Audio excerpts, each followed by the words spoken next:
comment ne payer que la moitié de son crédit hypothécaire au début? C'est la question à laquelle on va répondre dans cette vidéo. Mais avant tout, n'hésitez pas à vous abonner pour recevoir d'autres astuces pour investir sereinement dans l'immobilier en Belgique. On se retrouve tout de suite.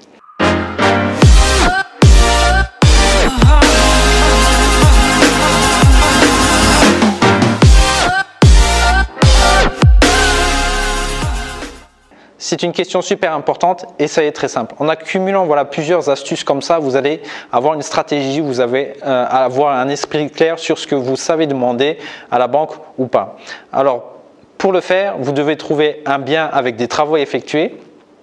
Et lorsque vous allez demander votre crédit hypothécaire, vous allez demander pour le bien et aussi pour les travaux avec un sursis de paiement. On appelle un sursis de paiement. Donc un sursis de paiement, c'est simplement un délai qui est accordé par les banques pour payer votre crédit hypothécaire. Donc si vous demandez typiquement une année de sursis de paiement, vous allez commencer à payer votre crédit hypothécaire dans une année. Alors c'est possible par simple coup de fil de payer en avance, mais pensez à cette idée, à cette astuce. Vous allez, si vous louez avant, vous allez gagner beaucoup plus de cash flow.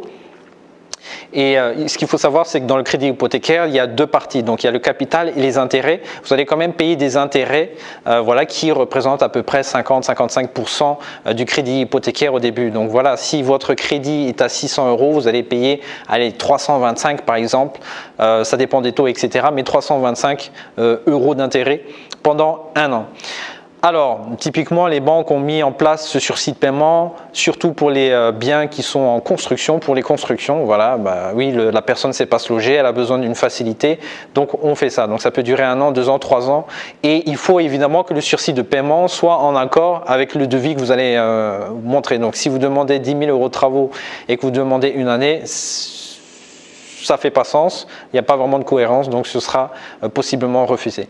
Une petite astuce que moi je fais, simplement demandez d'abord l'acceptation de votre crédit et si votre crédit est accepté, vous redemandez un sursis de paiement pour ne pas avoir un refus d'office, mais faites-le étape par étape. Si vous avez aimé cette astuce, n'hésitez pas à regarder les autres vidéos dans cette chaîne où je donne des astuces vraiment super importantes et n'hésitez pas à mettre un commentaire en dessous de la vidéo et je vous dis à bientôt. Ciao!